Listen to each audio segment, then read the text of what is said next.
பிரசன்னத்தை வாஞ்சிக்கிறோம். உம் வல்லமையால் என்னை நிறைத்து ஆளுகை செய்யும்.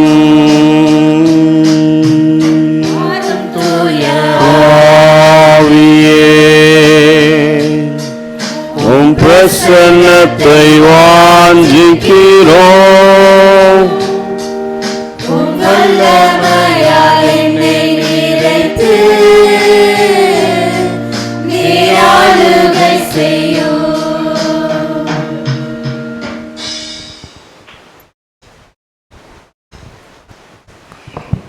வாரும் தூய ஆவியானவரே, எங்களோடு கூட நீர் இடைப்படும்.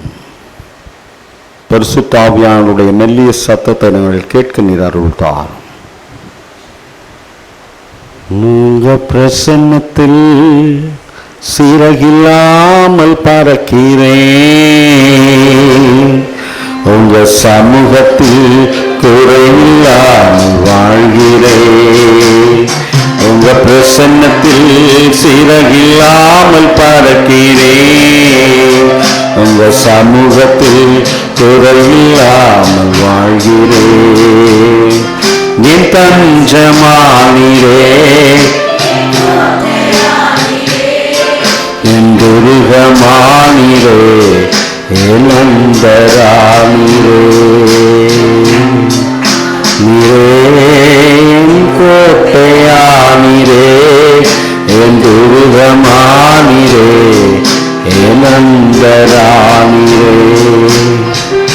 நீங்களோடு பேசுகிற ஆண்டவரே, இந்த காலவேளையில் எங்களோடு இடைபடும் இயேசு கிறிஸ்துவின் வழியாய் வேண்டிக் கொள்ளுகிறோம். எங்கள் அன்பு நிறைந்த கடவுளே, ஆமென். கிறிஸ்துவுக்குள் அன்பானவர்களே, உங்கள் அனைவருக்கும் பெந்தேகோஸ்தே திருநாளின் நல்வாழ்த்துக்களை அனைவருக்கும் தெரிவித்துக் கொள்ளுகிறேன். கடவுள் உங்களை அதிகமாய் ஆசீர்வதித்து வழிநடத்துவாராக. அழகிய வெண்ணாடை அணிந்தவர்களாய் நீங்கள் ஆண்டுடைய சமூகத்தில் வந்திருப்பதை நினைத்து உண்மையாகவே மகிழ்ச்சி அளிக்கிறது. அழகான டெக்கரேஷன்ஸ் தம்பதிரைக்கு சங்கத்தினர் செய்திருக்கிறார்கள், அவர்களை வாழ்த்துகிறேன். அற்புதமான புதிய பாடகர் குழுவினரை வாழ்த்துகிறேன். உங்களை இன்னைக்கு அற்புதமான ஒரு ஞானஸ்நான வழிபாடு உண்மையாகவே மகிழ்ச்சி அளிக்கிறது. கடவுள் உங்களை ஆசீர்வதிப்பாராக. இன்றைய நாளிலே நம்மோடு இந்த வழிபாட்டிலே இன்னைக்கு அவர் தான் செய்தி கொடுக்கணும். அவர் தான் நீங்கள் நினைச்சிருப்பீங்க. இன்னும் ஒரு சில தினங்களிலே 1000 அருட்பொழிவு பெற இருக்கின்ற, இன்னும் ஒரு சில நாட்களிலே ரெவரண்டாக இருக்கிற கிளின்டன் ஐயா அவர்களை அன்போடு கூட வாழ்த்துகிறேன். அன்பான சர்ச்சில் ஐயா அவருடைய வாழ்த்துகிறேன். இன்றைக்கு இந்த வழிபாட்டில் ஊருக்கு வந்திருக்கிற, நீங்கள் சென்னைக்கு வந்திருப்பீங்க, சில பேர் புதிதாக வந்திருப்பீங்கன்னா உங்களையும் வாழ்த்துகிறேன். கடவுள் உங்களை ஆசீர்வதித்து வழி நடத்துவாராக. பெந்தேகோஸ்தே திருநாள் என்பது திருச்சபையினுடைய பிறந்த நாள். இன்னைக்கு யாருக்கு பர்த்டே? திருச்சபை உருவான திருநாள். இன்னைக்கு யாருக்கு பர்த்டே? திருச்சபைக்கு இன்றைக்கு பிறந்த நாள். ஆகவே இந்த பிறந்த நாள் விழாவை திருச்சபையோடு இணைந்து கொண்டாடுவதற்காக வந்திருக்கிறோம். சர்ச்சில் இருந்து இன்னைக்கு எதாவது கொடுக்கலாம் அப்படின்னு நம்ம யோசித்த பொழுது எப்பவுமே ஒரு கேக் ஒரு காஃபி எதாவது கொடுப்போம்ல. அவர் ஞானஸ்தானம் கொடுக்குறவர் நான் தான் கொடுப்பேன்னு சண்டை போடுறாரு. சரி பரவாயில்லன்னு அவர் கொடுத்துட்டோம் அந்த வாய்ப்பை. திருச்சபைக்காக, திருச்சபை மக்களுக்காக உற்சாகமாக தன்னை அர்ப்பணித்துக் கொண்டிருக்கிற ராஜாதிராஜன் ஆலயம், ஏழை எளிய மக்களின் பால் நிற்கின்ற ஒரு திருச்சபை. உண்மையாகவே கடவுளுக்கு நன்றி சொல்லுகிறேன். நம்ம எல்லாருக்கும் தெரியும், நம்முடைய சகோதரர்கள் பிராமணர்கள் பூநூல் மாத்துவாங்க அடிக்கடி. கேள்விப்பட்டிருக்கீங்களா? பார்த்துருக்கீங்களா? எனக்கு நல்ல ஞாபகம் இருக்கும். ஏன்னா அன்னைக்கு எங்க அப்பாவுக்கு கம்பெனி லீவ் விட்டுருவாங்க, சிம்சன் கம்பெனி லீவ் அன்னைக்கு. பேர் மறந்துட்டேன், என்ன பேரு அப்படின்னு சொல்லிட்டு. அது பேர் என்னது? உபனிஷா, உபனிஷமா? அம்மா ஆவணி ஆவட்டமா? என்ன பேர் அதுக்கு? ஆவணி ஆவட்டம் அன்னைக்கு மாத்திப்பாங்க.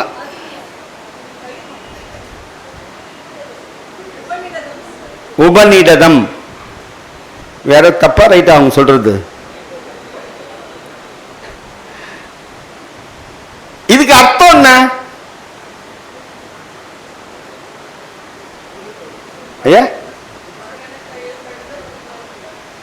இரண்டாவதாக பிறப்பது. என்ன அர்த்தம்? இரண்டாவதாக பிறப்பது. திருமறையிலே பல இடங்களிலே வசனம் அழகாய் சொல்லுகிறது, ஒருவன் கிறிஸ்துவுக்குள் இருந்தால் புது படைப்பாக இருக்கிறான், பழையவைகள் எல்லாம்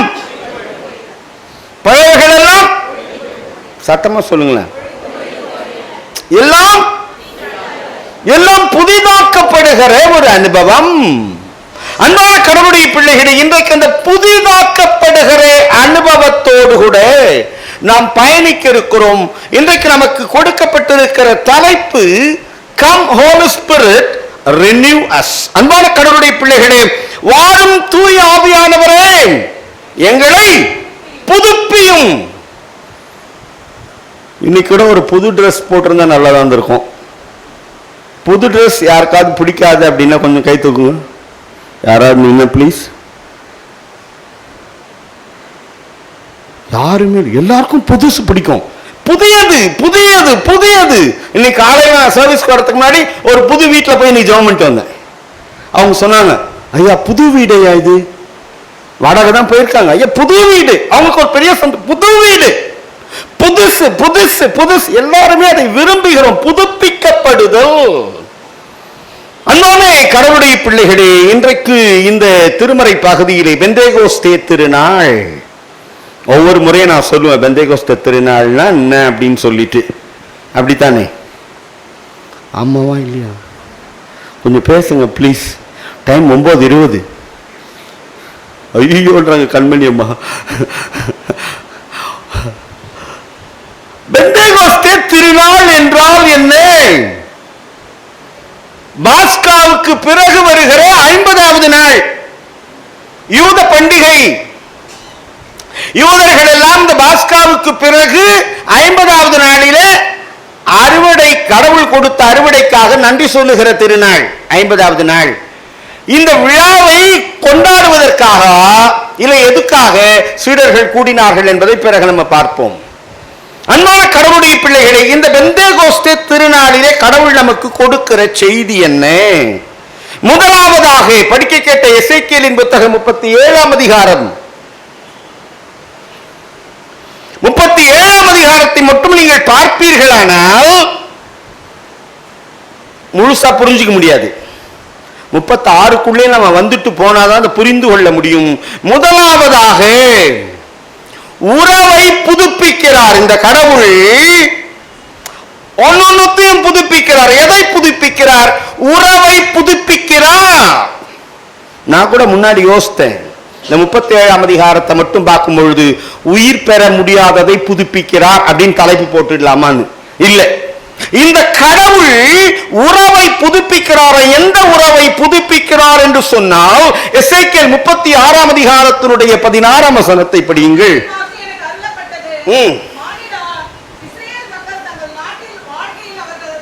இஸ்ரேல் மக்கள் தங்கள் நாட்டிலே வாழ்கிற போது தங்கள் நடக்கையாலும் செயல்களாலும் அதை தீட்டுப்படுத்தினார்கள். ஆண்டவர் ரொம்ப வேதனைப்படுகிறார். என் மக்கள் என்னை மறந்து அந்நிய தெய்வ வழிபாட்டுக்குள்ளே அவர்கள் சென்றார்கள். நான் படைத்ததற்கான நோக்கத்தை அவர்கள் மறந்தார்கள். அன்பு கடவுளுடைய பிள்ளைகளே, இந்த பெந்தேகோஸ்தே திருநாளின் வழியாக கடவுளோடு உங்கள் உறவை புதுப்பித்துக் கொள்ளுங்கள். Renew your relationship. அன்பான கடவுளுடைய பிள்ளைகளே, வசனம் சொல்லுகிறது 36:22 வசனம். ஆதலால்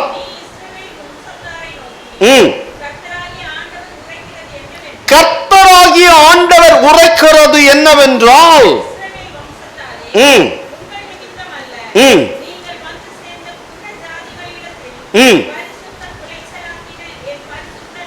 என் பேருக்கு தான் ஞானஸ்நானம் எடுத்திருக்கிறீங்க. என் பேரை மக்கள் மத்தியில கெடுக்கிறதே நீங்க தான்.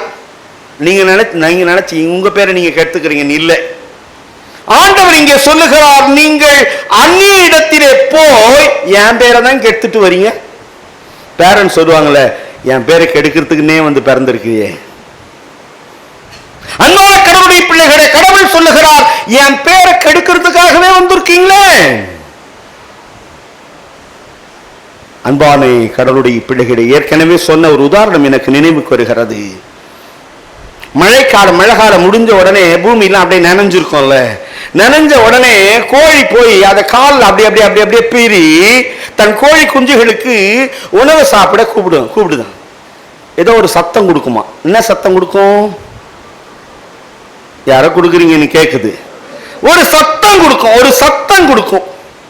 அந்த சத்தம் கொடுத்த உடனே இந்த கோழி குஞ்சுகள் எல்லாம் அப்படியே கிட்ட வந்து அழகா சாப்பிடும். அப்படியே கொத்தி.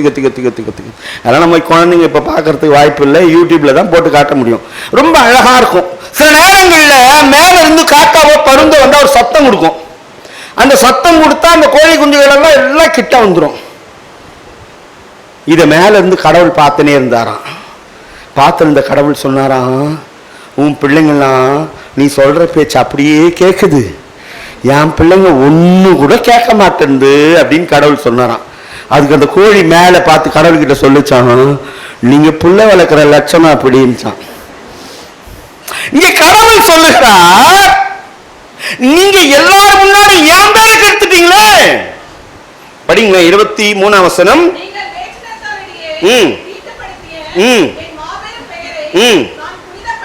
இப்ப இங்க கடவுள்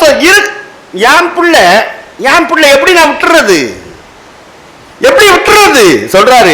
எல்லாரும் முன்னையும் பேரை கெடுத்துட்டீங்க தான், ஆனா கூட படிங்களேன், நான் உங்களை என்ன பண்ணுவேன்? பரிசுத்தப்படுத்துவேன். நான் உங்களை புனிதப்படுத்துவேன். அப்படின்னு என்ன அர்த்தம் சொல்லுங்களேன். அம்மா யாராவது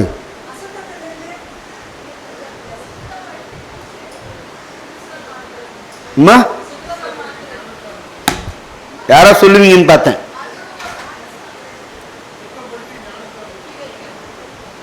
பின்னாடி ஒரு பரிசு இருக்குதுப்பா. ஆண்டவர் சொல்றாரு, நான் பரிசுத்தர், உங்களை பரிசுத்தப்படுத்துறேன், என் பிள்ளையா மாத்துறேன். நீ அசுத்தம் பண்ணும்போது என் பிள்ளையா இல்லை. இந்த கடவுள் புதுப்பிக்கிறார். எப்படி புதுப்பிக்கிறார்? தன்னுடைய பிள்ளைகளாக மாற்றுகிறார். நீங்க இப்ப எப்படி இருக்கிறீங்க? உயிரற்று போயிருக்கிறீர்கள், உறவை இழந்து போயிருக்கிறீர்கள்.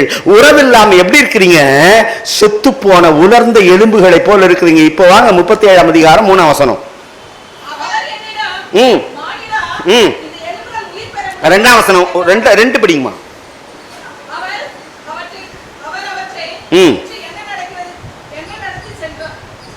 என்னை நடத்தி சென்றார். எங்க நடத்தி சென்றார்? உலர்ந்து போன எலும்புகள் இருக்கிற பள்ளத்தாக்கில் என்னை நடத்தி போய் சொல்றாரு, இந்த எலும்புகள் உயிரடையுமா? எப்படி போச்சு இந்த எலும்புகள்? என்னை மறந்து போனார்கள். என்னை மறந்து போய் என் பேரை கெடுத்து இப்ப எப்படி இருக்கிறாங்களா? உலர்ந்து போன எலும்புகளாய், உயிரற்ற போன எலும்புகளாய், ஒண்ணுமே இல்லாத எலும்புகளாய் மாறி போனார்கள். அன்பான கடவுளுடைய பிள்ளைகளே, கடவுளை விட்டு தூர போய் நீங்கள் இன்றைக்கு உலர்ந்த எலும்புகளாய் இருப்பீர்களானால் ஆண்டவர் சொல்லுகிறார், உங்களை நான் பரிசுத்தப்படுத்த போகிறேன். வசனம் சொல்லுகிறது, படிங்களேன் 3 வசனம். இப்போ அவர் என்னை நோக்கி, மனுபுத்திரனே, இந்த எலும்புகள் உயிரடையுமா? இதுக்குள்ள உறவு வருமா? உயிர் வருமா? மனசுக்குள்ள கோபம் வந்து கொன்னு போட நினைச்சாலும் உண்மையில வச்ச பாசம் வந்து வந்து ஒரசுதுன்னு. மனசுக்குள்ள கோபம் வந்து கொன்னு போட நினைச்சாலும் உண்மையில வச்ச பாசம் வந்து வந்து ஒரசுதுன்னு, வந்து வந்து ஒரசுதுன்னு. கடவுள் கோபம். என் பிள்ளை எப்படி விட்டுருவேன்? இன்றைக்கும் இந்த கால நேரத்தில் ஆண்டவருடைய சமூகத்துக்கு நேராக வந்திருக்கிற அன்பு கடவுளுடைய பிள்ளைகளே, இன்றைக்கு கடவுளோட உறவை புதுப்பித்துக் கொள்ள வேண்டும் என்று நீங்கள் நினைக்கிற பொழுது இந்த கடவுள் உயிரற்ற உன்னுடைய வாழ்க்கைக்குள்ளே கேட்கிறாரு, வாழ்க்கை இருக்குதா? வாழ்க்கை இருக்குதா? நடக்குமா? தெரியலையே. நடக்குமா நடக்காதா என சோர்ந்து போயிருந்தேன். நடக்குமா நடக்காதா என சோர்ந்து போயிருந்தேன். அற்புதம் நடக்காதா என ஏங்கி போயிருந்தேன். நான் நினைத்திடா வேளையில் அற்புதம் செய்தீரே. யாரும் நினைத்திடா வழியிலும் அற்புதம் செய்தீரே. வல்லவரே, செயல்களில் வல்லவரே, சொல்வதிலும் செய்வதிலும் முரண்பாடற்றவரே. வல்லவரே, நல்லவரே, சொல்வதிலும் செய்வதிலும் முரண்பாடற்றவரே. உங்களுக்கெல்லாம் தெரியாத பாட்டை நான் பாடுறேன், நீங்கெல்லாம் நான் பாடுறதை கேட்டு இருக்கீங்க, என் கூட சேர்ந்து பாடுவீங்க. எனக்கே தெரியாது, அப்படி மூச்சு தட்டி தடுமாறி பாடின்னு இருக்கிறேன். அன்பான கடவுளுடைய பிள்ளைகளே, உயிரிழமா என்று நினைக்கின்ற நேரத்தில் 5ஆம் வசனம்,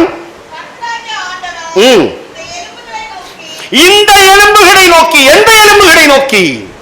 உயிரற்ற உலர்ந்து போய் பள்ளத்தாக்குகளில் இருக்கிற இந்த எலும்புகளை நோக்கி,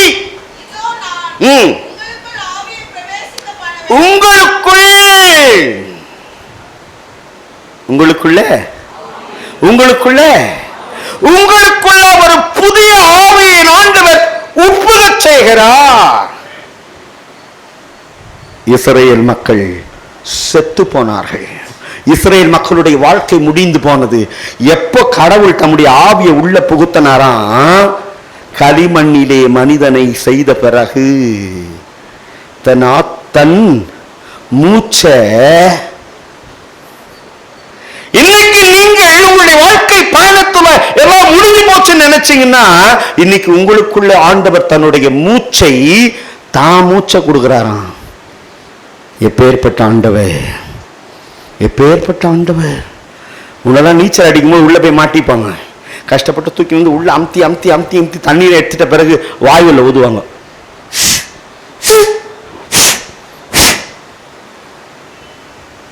உங்கள் வாழ்க்கை முடிந்ததுன்னு நினைச்சீங்கன்னா, இன்னைக்கு ஆண்டவர் தன்னுடைய மூச்சை உங்களுக்குள்ளே தருகிறார். கரங்களை தட்டி ஆண்டவருக்கு நன்றி சொல்லுங்க. கரங்களை தட்டுவீர்களானால் உங்களுக்குள்ளே இன்றைக்கு ஒரு புதிய மாற்றத்தை, ஒரு புதிய புதுப்பித்தலை ஆண்டவர் தருவதற்கு வல்லமையுள்ளவராக இருக்கிறார். அன்பான கடவுளுடைய பிள்ளைகளை வசனம் சொல்லுகிறது. 10ஆம் வசனம்,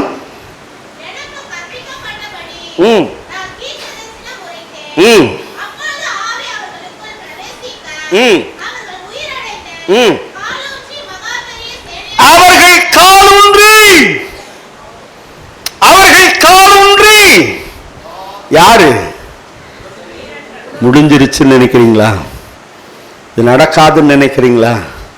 என் ஆண்டவர் உங்களை உங்கள் குடும்பத்தில், உங்கள் வாழ்க்கையில, நீங்கள் பணி செய்கிற இடத்துல, உங்கள் பிசினஸ்ல, உங்கள் குடும்ப உறவுகளுக்கு முன்னாடி எப்படி நிற்க வைப்பாரா? எப்படி நிற்க வைப்பாரா? சேனையாய் நிற்க வைப்பார். அவர் சேனைகளின் கர்த்தர் நம்மோடு இருக்கிறார். ஹல்லேலூயா, ஹல்லேலூயா. அவர் சேனைகளின் கர்த்தர் இன்றைக்கு உங்களை புதுப்பிக்க விரும்புகிறார். சோர்ந்து போன நேரத்தில் எல்லாம் என்னை சூழ்ந்து கொண்ட கிருபை, பயப்படாதீங்க, எதை குறித்தும் கவலைப்படாதீர்கள். என் ஆண்டவர் உலர்ந்த எலும்புகளுக்குள்ள உயிரை வர வைக்க முடியும்னு சொன்னா ஆண்டவர் சொல்றாரு, நம்ம எல்லாம் ஒன்னா இல்லாமா, நீங்க அடிக்கடி என் பேரை கெடுத்துடுறீங்களே. யாரு முன்னாடி கெடுக்கிறீங்க? யார் முன்னாடி? மற்றவங்க முன்னாடி. அன்பான கடவுளுடைய பிள்ளைகளே, இந்த கடவுள் உறவை புதுப்பித்து ஒரு புது வாழ்வு கொடுக்கிறார். டைம் 9:30. இரண்டாவதாக ஊழியத்தை புதுப்பிக்கிறார். எத்தனை பேருக்கு என் ஊழியம் புதுப்பிக்கப்படணும், என் ஊழியம் விசாலம் அடையணும் உங்களுக்கு ஆசை இருக்குதோ? எத்தனை பேருக்கு எனக்கு தெரியல. என் ஆண்டவர் அறிந்திருக்கிறார். இன்னைக்கு இந்த தலைப்பை போடும் பொழுது, நேற்றைக்கு ஆண்டவர் கொடுத்த தலைப்பு ஊழியத்தை புதுப்பிக்கிறார். ஹல்லேலூயா. God wants to renew your ministry. நான் ஊழியம் செய்யலாமா? செய்யலாம். எந்த இடத்துல இருந்து வேண்டுமானாலும் செய்யலாம். சமீபத்தில் கோத்தகிரிக்கு சென்றிருந்த பொழுது டீ பாக்கெட் வாங்கலான்னு போனேன். வாங்கும்போது அங்கே வசனம் இருந்தது. அம்மா நீங்க எந்த சர்ச்சுமான்னு கேட்டேன். அவ்வளவுதான் கேட்டேன்.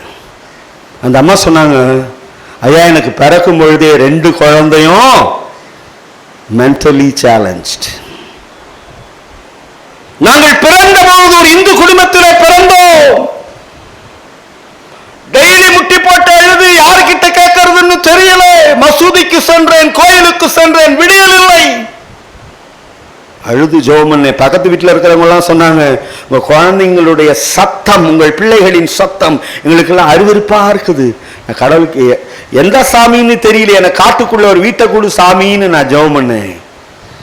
டங் டங்னு ஒரு பெல் அடிச்சது. பெல் அடித்த சத்தம் பக்கமாய் நான் திரும்பினேன், ஓடி போனேன். யாருமே எனக்கு பதில் கொடுக்கல. எனக்கு பதில் கொடு சாமின்னு போனா அது ஒரு சர்ச்சு. சர்ச்சு வாசல், கோயில் பூட்டி இருந்தது. முட்டி போட்டு ஜெபம் பண்ண, கடவுளே. ஜெபம் பண்ண 2வது நாளில என் கணவருக்கு ஒரு வேலை கிடைச்சது. அவர் ரொம்ப நாள வேலை இல்லாமல் இருந்தாரு. ஒரு காட்டுக்குள்ள வீடு. அவருக்கு ஃபாரஸ்ட் டிபார்ட்மெண்ட்ல இருந்து வேலை கிடைச்சது. நான் குழந்தைய காட்டுக்குள்ள கொண்டு போனேன். 2 குழந்தையும் காட்டுக்குள்ள கொண்டு போய் இந்த காட்டுக்குள்ள வீடு நான் எப்படி கேட்டோம் அப்படியே போல ஒரு வீடு கிடைச்சது. என் கணவர் இயேசுவை ஏற்றுக்கொள்ளவில்லை. என் கணவர் தினமும் தண்ணி அடிப்பார். நான் என்னுடைய புடவையினுடைய முந்தானியில பைபிள் இப்படி மறைச்சு வச்சுப்பேன். தெரியுதா? மறைச்சு வச்சுப்பேன். பைபிள் தெரியாது. நான் ஞானஸ்தானம் எடுக்கல. இப்படி மறைச்சு வச்சு டெய்லி ஜெபம் பண்ணேன். டெய்லி ஜெபம் பண்ணேன் என் கணவருக்காக. என் கணவருக்காக டெய்லி ஜெபித்து கொண்டே இருந்தேன். என் கணவர் என்ன திட்டுவார். ஒரு நாள் அவர் பணி செய்து கொண்டிருந்த இடத்துல அவர் வாஷ்ரூம் போகும் பொழுது அவர் அபிஷேகத்தினால் நிரப்பப்பட்டார். அன்றிலிருந்து என் கணவர் இயேசுவை ஏற்றுக்கொண்டார். அவங்க காட்டினாங்க, அந்த கடையில பாட்டில்ஸ் எல்லாம் காட்டினாங்க. இதெல்லாம் என் கணவர் தண்ணி அடிக்கிற பாட்டிலு, இதெல்லாம் இப்ப மணி பிளான்ட் போட்டிருக்கேன், இனிமே அவர் தண்ணி அடிக்கிறது இல்லை. அவங்க சொன்னாங்க, இந்த ஆண்டவர் உண்மையான ஆண்டவர்னா எனக்கு மறுபடியும் குழந்தை கொடுத்தா நல்லா இருக்குமே. டாக்டர் சொன்னாங்களா, உங்களுடைய கர்ப்பப்பை புண்ணாய் போயிருக்கிறது, உங்க கர்ப்பப்பை கருவை சுமந்து கொள்வதற்கான வாய்ப்பே இல்லைன்னு டாக்டர் சொல்லிட்டாங்க. ஆனால் மருத்துவர்களுக்கு மேலாய் என் ஆண்டவர் வல்லமை உள்ளவராய் இருக்கிறார் என்று சொல்லி நான் ஜெபிக்க ஆரம்பித்தேன். ஜெபிக்க ஜெபிக்க ஜெபிக்க கர்த்தர் எனக்கு 2 குழந்தையை கொடுத்தாரையா. கர்ப்பம் செத்து போன நேரத்தில், கர்ப்பப்பை புண்ணாய் போன நிலையில அவங்க சொன்னாங்க, இந்த காட்டுக்குள்ள நான் மட்டும் உட்கார்ந்து இருக்கிறேன்னு நான் ஜெபம் பண்ண ஆரம்பிச்சேன். கர்த்தர் எனக்கும் ஒரு கவர்மெண்ட் வேலையை இந்த காட்டுக்கு, அதுவும் எங்க வீடு அந்த காட்டு உள்ள எதிர கடை போட்டிருக்கேன் பாருங்க அப்படின்னு சொன்னாரு. அன்பான கடவுளுடைய பிள்ளைகளே, அவங்க சொன்னாங்க, நான் எல்லாம் கேட்டு முடிச்ச பிறகு அவங்க சொன்னாங்க இங்க வர டூரிஸ்டுக்காகலாம் ஒரு ஜெபம் போறீங்களா? நான் அதை தான் செய்யறேன். இங்க வர டூரிஸ்டுங்களுக்கெல்லாம் என்னால முடிஞ்ச அளவுக்கு நற்செய்தியை சொல்றேன். கேட்காதவங்க எவ்வளவு பேரு. ஆனா இங்க வர ஒருத்தரும் அவங்க சொல்றாங்க பாருங்க, இயேசு ஏத்துக்கணும்னு சொல்லுவாங்க. இங்க வர ஒவ்வொருத்தரும் ஆண்டவருடைய அபிஷேகத்தை பெற்றுக்கொண்டு செல்ல வேண்டும் என்று சொன்னார்கள். அன்பான கடவுளுடைய பிள்ளைகளே, எனக்கு ஊழியம் எங்க இருக்குது? காட்டுக்கு நடுவுல ஊழியம். டூரிஸ்ட் வரலன்னா நோ வருமானம். 2 பேருக்கும் கவர்மெண்ட் வேலை, 2 குழந்தைங்க. அப்படி 2 அவங்க சொல்றாங்க, நான் பாருங்க 2வது குழந்தை வேணும்னு கேட்டேன். நான் இந்த சாமி கிட்ட ஃபர்ஸ்டே இது 2 குழந்தை நல்லாக்குன்னா நல்லாக்கிட்டு இருப்பார்.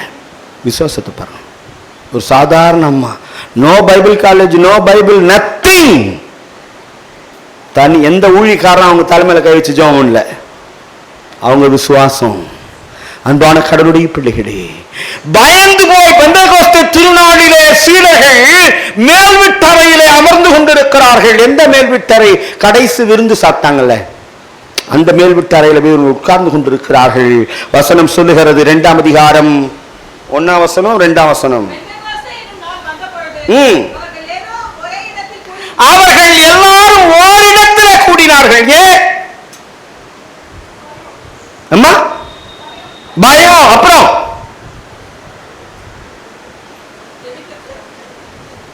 அப்புறம் அவர்கள் எல்லாரும் ஓரிடத்தில் கூடினார்கள்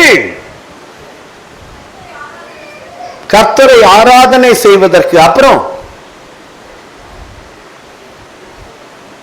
நான் சொல்லிடுறேன் 9:35.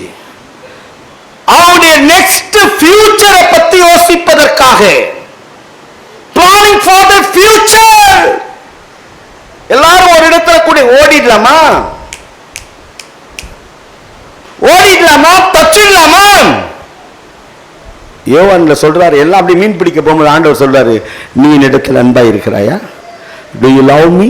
என் ஆடுகளை மேய்ப்பா பத்திரமா சொன்ன ஆண்டவருடைய வார்த்தை. ஒரு பக்கம் பயம் இருக்குது, எப்படி ஊழியத்தை செய்ய போறோம்னு தெரியல. இந்த சூழலின் நடுவிலே அவர்கள் எல்லாரும் ஓரிடத்தில் கூடின பொழுது, அன்பான கடவுளுடைய பிள்ளைகளே, உங்கள் ஃபியூச்சரை பத்தி நீ யோசித்துக் கொண்டிருக்கீங்களா? உங்கள் பிள்ளைகளின் ஃபியூச்சரை பத்தி யோசித்துக் கொண்டிருக்கிறீர்களா? உங்கள் வாழ்க்கை குறித்து நீங்கள் யோசித்துக் கொண்டிருக்கிறீர்களா? உங்களுக்கு மேல என் ஆண்டவர் உங்கள் வாழ்க்கை குறித்து யோசிக்கிறவராயிருக்கிறார். கரங்களை தட்டி ஆண்டவருக்கு நன்றி சொல்லுங்க. உங்கள் வாழ்க்கை குறித்து, டிசைபிள்ஸ் வாழ்க்கை குறித்து, எதிர்காலத்தை குறித்து, அஜெண்டாவை குறித்து என் ஆண்டவர் அற்புதமான ஒரு திட்டத்தை வைத்திருக்கிறார். வசனம் சொல்லுகிறது, 2ஆம் வசனம்.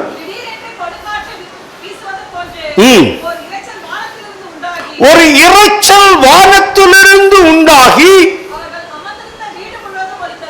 அவர்கள் அமர்ந்திருந்த வீடு முழுவதையும் நிரப்பிற்று. ஒளித்தது, நிரப்பிற்று. யாரை நிரப்பி இருக்கணும்? ஃபர்ஸ்ட் யாரை நிரப்பி இருக்கணும்? அவங்கள தானே நிரப்பி இருக்கணும். வீட்டை ஏன் நிரப்பிச்சு? நான் கூட யோசிச்சேன் படிக்கும் போது, வீட்டை ஏன் நிரப்பிச்சு?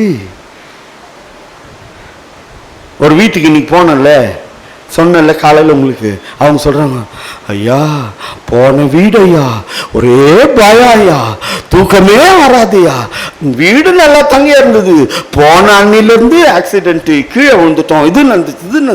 சில பேர் வீடை மாத்திரு. அந்த வீட்டுக்குள்ள வந்த உடனே அவங்களுக்கு ஏசாமி திருவிருந்து கொடுத்ததெல்லாம் ஞாபகம் வந்திருக்கும். ஒரு பயம் அவர்களுக்குள்ள இருந்திருக்கும். அந்த வீட்டுக்குள்ள மதம் அந்த வீட்டை நிரப்பினது. வீட்டுக்குள்ள நிரப்பின பிறகு அது அவர்களுக்குள்ள இருக்கிற பயத்தை எடுத்து போடுகிறது. அவர்கள் பயத்தோடு இருந்தார்கள். 3ஆம் வசனம்.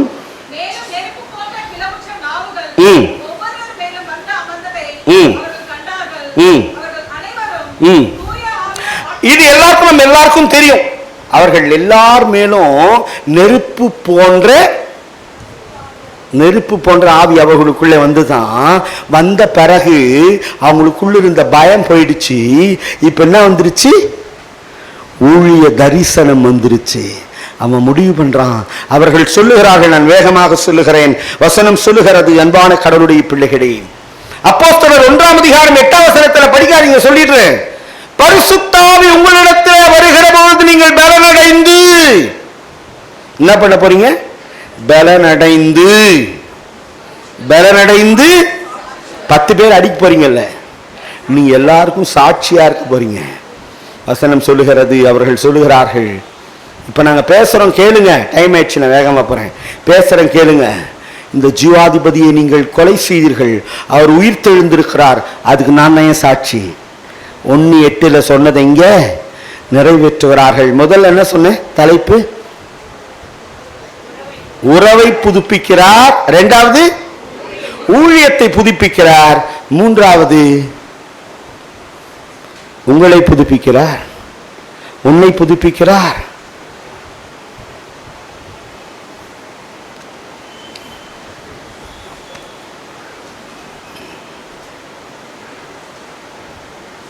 யாருக்கெல்லாம் நான் புதுப்பிக்கப்படணும்னு ஆசை? யாருக்கெல்லாம் ஆசை?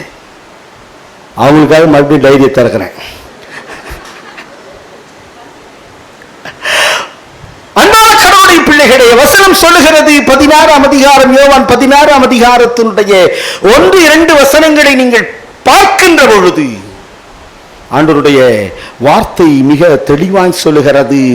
என் நிமித்தமாக உங்களை நீங்கள் புதுப்பிக்கிற பொழுது நீங்கள் தைரியமா தனியா நில்லுங்க. மற்றவங்களுடைய ஐடென்டிட்டி உங்களுக்கு தேவையில்லை.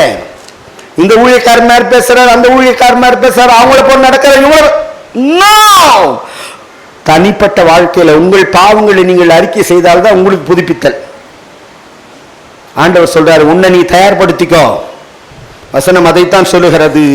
என் நிமித்தமாக உங்களை அடிப்பாங்க, அடிச்சிட்டு சொல்லுவாங்க, இதெல்லாம் கடவுளுக்காகத்தான் நான் செஞ்சேன். எப்படி? இதெல்லாம் கடவுளுக்காகத்தான் செஞ்சேன். அன்பான கடவுளுடைய பிள்ளைகளே, மிக தெளிவாய் ஆண்டவர் சொல்லுகிறார். தொடர்ச்சியாக நீங்கள் வசனத்தை நீங்கள் பார்ப்பீர்களானால் 16ஆம் அதிகாரம் 7, 8, 9 தொடர்ச்சியாக நீங்கள் பார்ப்பீர்களானால், நான் போகிறது உங்களுக்கு நல்லது. என்ன சொல்றாரு? நான் போறது உங்களுக்கு பிரயோஜனமா இருக்கும். நான் போகாதிருந்தால் யார் வரமாட்டார்? அன்பான கடவுளுடைய பிள்ளைகளை, உங்களை தேற்றுகிற தேற்றரவாளன் வரமாட்டாரு. நீங்க தனியா நின்று ஃபேஸ் பண்ணுங்க. நான் போறது நல்லது. உங்களை நீங்கள் புதுப்பித்துக்கொள். சில நேரங்களில் சொல்லுவாங்க, இந்த நீச்சல் அடிச்சுன்னு இருப்பாங்கல்ல, டக்குன்னு விட்டுருவாங்க. ஏன்? அப்பதான் தைரியமா நீ அடிக்க முடியும். ஒருத்தர்கிட்ட கேட்ட, எப்படி கார் ஓட்டுறீங்க நீங்க? என்ன பண்றது? சில நேரங்களில் அப்படித்தான் கத்துக்க வேண்டியது, நம்மளே போக வேண்டிய சூழல். சில நேரங்கள் அப்படி வாழ்க்கை பயணத்தில் ஆண்டவர் சொல்றார், இவ்வளவு நாள் நான் கூட தான் இருந்தேன், நான் கிளம்புறேன். நான் போகாவிட்டால் உங்களுக்கு என்னுள்ளில் உறையும் தேற்றரவாளா ஆற்றியே தேற்றியே வழி நடத்திடுமே. ஆண்டவருடைய வார்த்தை சொல்லுகிறது, நீங்கள் உங்களை புதுப்பித்துக் கொள்ளுங்கள். நீங்கள் உங்களை புதுப்பித்துக் கொண்டால் நான் இல்லைனாலும் பரவாயில்ல, உங்களால போக முடியும். எந்த புதுப்பித்தலை நாம் விரும்புகிறோம்? உறவை புதுப்பித்துக் கொள்ள போகிறோமா? ஊழியத்தை புதுப்பித்துக் கொள்ள போகிறோமா? உங்களை நீங்க புதுப்பித்துக் கொள்ள விரும்புகிறீங்க இல்லைங்க, அந்த 3 வேணும் அப்படின்னு நினைக்கிறவங்க மட்டும் எழுந்து நில்லுங்க. உங்களுக்காக நான் ஜெபிக்க போறேன். எத்தனையோ கூட்டத்தில் நம்ம எழுந்து நின்று இருப்போம். அவங்க எழுந்துக்கிறாங்களா, இவங்க எழுந்துக்கிறாங்க, கண்ணை திறந்து பார்க்காதீங்க. இது உங்களுடைய ஒப்படைப்பு. நான் எழுந்துக்க சொல்லலை. கர்த்தர் உங்களை எழுந்துக்க சொல்லுவாரானால், ஆண்டவர் அவங்க எழுத்துட்டாங்க நான் எழுந்துக்கிறேன் இல்லை. ஆண்டவரே, என் உறவு புதுப்பிக்கப்படணும்ப்பா, என் ஊழியம் புதுப்பிக்கப்படணும். நான் என்னை புதுப்பிக்க விரும்புகிறேன். உன்னையே வெறுத்து விட்டான் ஊழியம் செய்திடலாம், சுயத்தை சாகடித்தார் சுகமாய் வாழ்ந்திடலாம். ஆண்டவரே, இன்னைக்கும் இந்த பெந்தேகோஸ்து திருநாள், இந்த 19ஆம் தேதி யாரெல்லாம் ஆண்டவரே அப்பா என் உறவை புதுப்பியும், உம்மோடு இருக்கிற உறவை புதுப்பியும் ஆண்டவரே, என் ஊழியத்தை விசாலமாக்க என்னை புதுப்பியும், என்ன புதுப்பிங்க ஆண்டவரே, என்ன புதுப்பிங்க. நான் போகாவிட்டால் உங்களுக்கு வேறொரு தேற்றரவாளன் வரமாட்டார். ஒப்புவித்த பிள்ளைகளை புதுப்பிப்பீராக. இயேசு கிறிஸ்து வழியாக வேண்டிக் கொள்ளுகிறோம் அன்பின் கடவுளே, ஆமேன். அப்படியே நின்ற வண்ணமாகவே அவங்க